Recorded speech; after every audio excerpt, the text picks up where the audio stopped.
سامعین ناظرین، infection control society آپ کی صحت کے لیے، آپ کی آگاہی کے لیے،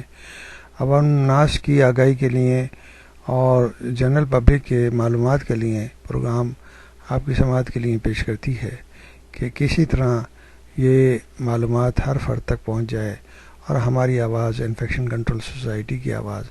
ہر جگہ پہنچ سکے، تاکہ آپ اپنے حقوق پہچانیں اور اپنے حقوق کو پہچاننے کے لیے آپ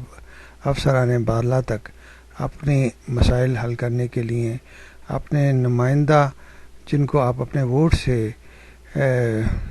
الیکٹ کرتے ہیں اور اسمبلی میں بھیجتے ہیں،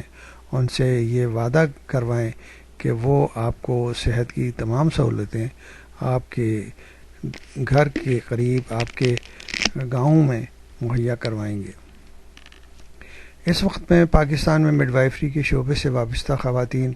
متعدد مسائل کا شکار ہیں۔ سب سے بڑا مسئلہ ان کے مشاہروں کا ناکافی ہونا ہے، یعنی بہت کم تنخواہیں ہوتی ہیں، اس تنخواہوں میں کوئی ایک ہفتے بھی گزارا نہیں کر سکتا۔ واضح رہے کہ انہیں ماہانہ صرف 2-2.5 ہزار روپے ملتے ہیں۔ 2-2.5 ہزار کا مطلب یہ کہ $20۔ اب $20 کے اندر پورا گھر چلانا، اپنے خاندان کو چلانا ایک انتہائی مشکل کام ہے، جبکہ مہنگائی ساری دنیا میں ایک ہی لیول کی ہو گئی ہے اور وہ بھی ان کی آمد و رفت اور ادویہ پر خرچ ہو جاتے ہیں۔ ایک مسئلہ یہ بھی ہے کہ اب تک دیہات کی خواتین میں آگاہی پیدا نہیں کی گئی اور یہی وجہ ہے کہ وہ ان پر بھروسہ کرنے کے بجائے روایتی خاندانی دائیوں کو ترجیح دیتی ہیں۔ پھر اگر کبھی زچگی کے وقت کوئی مسئلہ پیدا ہو جائے تو انہیں ماہر ڈاکٹر یا گائنیکولوجسٹ سے رجوع کرنے کے لیے دقت پیش آتی ہے۔ بدقسمتی سے آج تک کوئی ایسا مربوط نظام بھی وضع نہیں کیا گیا جس کے تحت وہ کسی ماہر گائنیکولوجسٹ سے فوری رابطہ کر سکیں۔ اکثر مڈ وائفوں کا خیال ہے کہ یہ پروگرام صرف خانہ پوری کے کام آ رہا ہے اور اس کے پس پردہ ماؤں کو فوری سہولت فراہم کرنے کا جو فلسفہ کار فرما تھا، وہ حکومتی افسران کی عدم دلچسپی کے باعث حسب منشا نتائج فراہم کرنے میں ناکام رہا ہے۔ نیز یہ بھی کہ مڈ وائف بننے والی خواتین کو ابتدا میں نرسوں اور دیگر میڈیکل اسٹاف کے ذریعے جو عملی تربیت دی جاتی ہے وہ بھی مکمل اور بھرپور نہیں ہوتی، رہائش کی سہولتیں فراہم نہیں کی جاتی، عملی تربیت دینے والے آلات بھی دستیاب نہیں ہوتے، حتیٰ کہ انہیں لیبر روم جانے کی اجازت بھی نہیں ہوتی۔ نرسیں اور دوسرے اسٹاف ان کی رہنمائی نہیں کرتا، جس کی وجہ سے اکثر مڈ وائف تربیت ادھوری چھوڑ کر چلی جاتی ہیں۔ خاص طور پر زیر تربیت شادی شدہ خواتین کے بچوں کے لیے کسی قسم کے رہائشی سہولتیں میسر نہیں، جبکہ ٹریننگ کے بعد ان کی تعیناتی کے مقام کے بارے میں بھی پیچیدگیاں پیدا ہو جاتی ہیں، کیونکہ کم تنخواہ حاصل کرنے والی یہ خواتین اور لڑکیاں اپنے گھر سے دور نہیں جانا چاہتی، اور سب سے بڑھ کر اس بات کو بھی نظر انداز کیا جاتا ہے کہ انہیں معاشرے میں اور خود ان کے افسران کی طرف سے ہراساں کیا جاتا ہے۔ تربیت کے بعد انہیں اپنے علاقے کے بنیادی ہیلتھ یونٹ میں وابستہ کر کے 10,000 آبادی کی دیکھ بھال کا کام دیا جاتا ہے، لیکن تقریباً 2,000 کے مشاہرے میں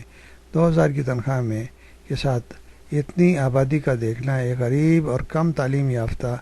کم تربیت یافتہ دایا اور مڈ وائف کے لیے ممکن نہیں ہوتا۔ پھر ٹرانسپورٹ کی سہولت نہ ہونے کے باعث انہیں میلوں پیدل چلنا پڑتا ہے۔